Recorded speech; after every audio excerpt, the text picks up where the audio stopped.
Hello students. बेटा आज जो हम टॉपिक कर रहे हैं वो बायोटेक्नोलॉजी में पॉलीमरेज चेन रिएक्शन वाला टॉपिक है। पॉलीमरेज चेन रिएक्शन को शॉर्ट में हम पीसीआर भी बोलते हैं। ये एक बहुत इंपॉर्टेंट बोर्ड क्वेश्चन है जिसके आने के 99 to 100% चांसेस होते हैं और ये बहुत एक सिंपल सा क्वेश्चन है। इसमें कुछ भी डिफिकल्टी वाली ऐसी कोई चीज नहीं है कि हम नहीं कर सकते। Okay, PCR is polymerase chain reaction.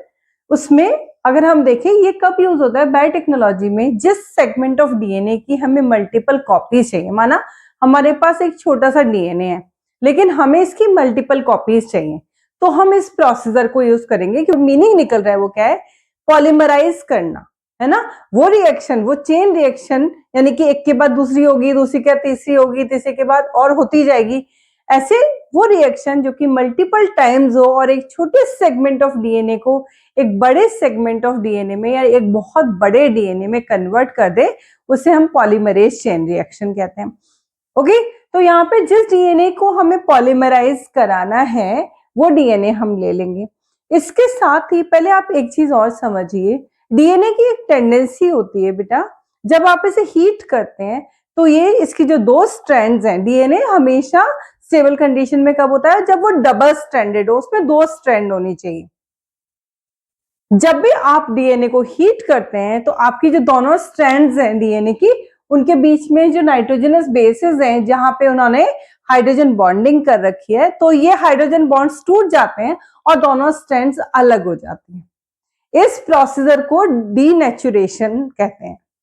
और जब टेम्परेचर नॉर्मल हो जाएगा बेटा, तो ये दोनों जो आपके अलग अलग स्ट्रैंड्स हैं जो कि हीट के कारण अलग हो गई थी, इन दोनों स्ट्रैंड्स की टेंडेंसी होती है कि वापस से पास पास आ जाएं और डबल स्ट्रैंडेड हो जाएं।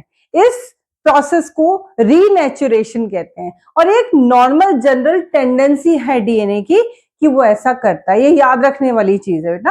तो जब हम पीसीआर करते हैं तो at high temperature approximately 90 degree Celsius and above temperature होता है, जिसपे हम इसे हीट करते हैं और डीएनए की जो दो स्ट्रैंड्स हैं जिनकी पोलरिटी आपको पता है एंटी पोलरिटी होती है। अगर यहाँ थर्ड एंड है, थर्ड प्राइम है तो यहाँ 5 प्राइम होगा, और यहाँ पे 5 प्राइम है तो यहाँ पे थर्ड प्राइम कार्बन होगा, है ना।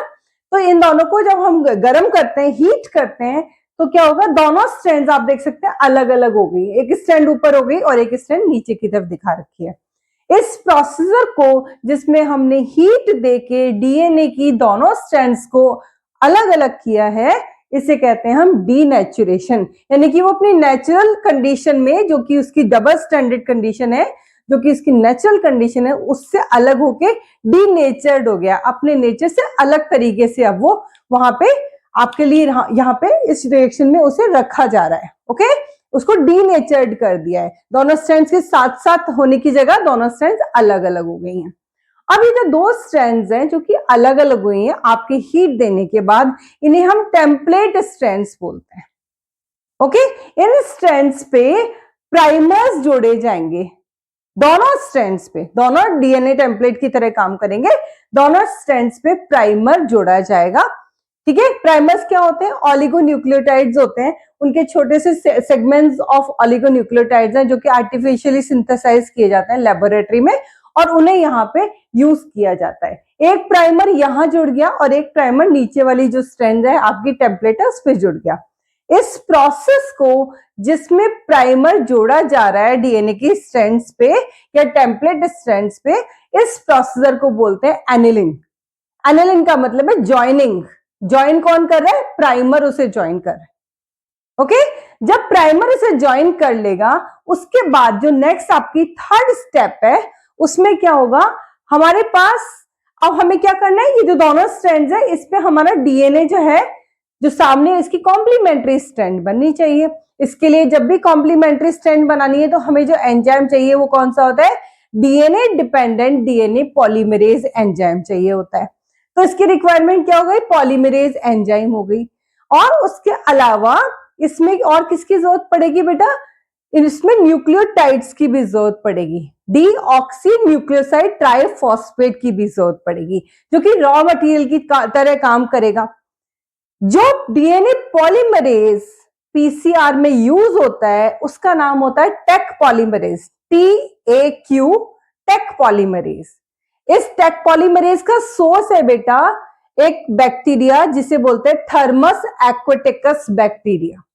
ये बैक्टीरिया बहुत हाई टेम्परेचर वाले वाटर में रहता है और इस हाई टेम्परेचर में रहने के कारण इसकी ये एबिलिटी होती है कि इसके अंदर जो मॉलिक्यूल्स है वो भी हाई टेम्परेचर में सरवाइव कर सकते हैं।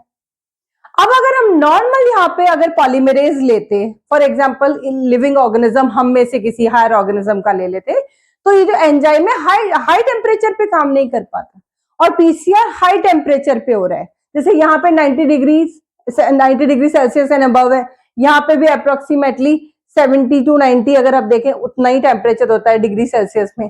तो इस हाई टेम्परेचर को सहन करने वाला जो आपको एंजाइम चाहिए वो एंजाइम किसी नॉर्मल एनिमल से नहीं लिया जा सकता, वो एंजाइम स्पेसिफिक बैक्टीरिया है जिसे थर्मस एक्वाटिकस कहते हैं, इस एंजाइम से लिया जाता है, इस बैक्टीरिया से लिया जाता है। और ये बैक्टीरिया ये बहुत ज्यादा हाई टेम्परेचर में इसकी रहने की इसकी एबिलिटी होती है। ओके, ये इसकी एडेप्टेशन है।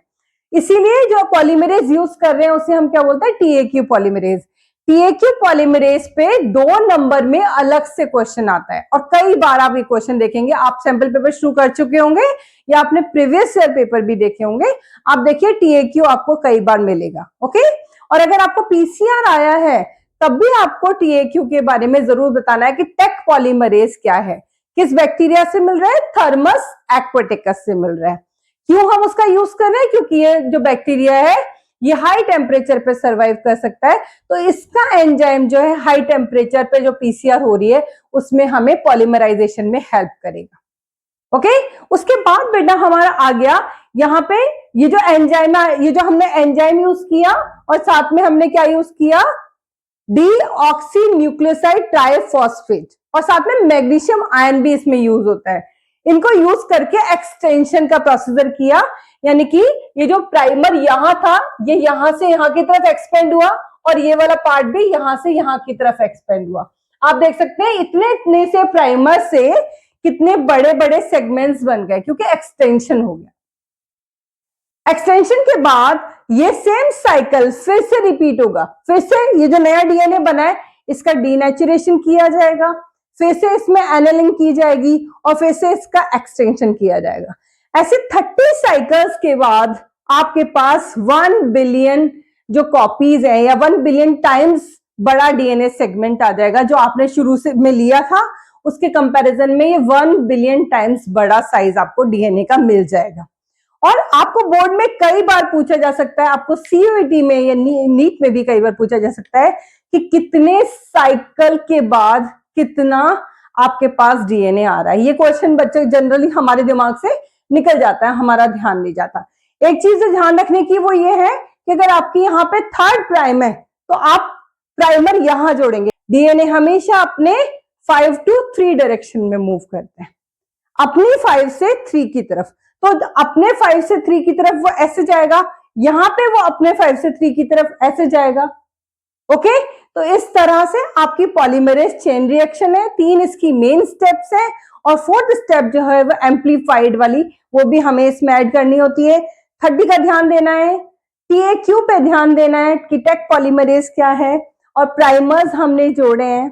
ओके, और प्राइमर जोड़ने का हमारा टेक यूज करने का रीजन क्या है, और प्राइमर का कौन सा एंड होगा, किस एंड पे प्राइमर हम जोड़ रहे हैं, और कितनी कॉपीज ऑफ डीएनए हमें मिला है। इस तरह से जो डीएनए आपको मिलेगा आप उसे आगे फर्दर आरडीएनए टेक्नोलॉजी में यूज कर सकते हैं।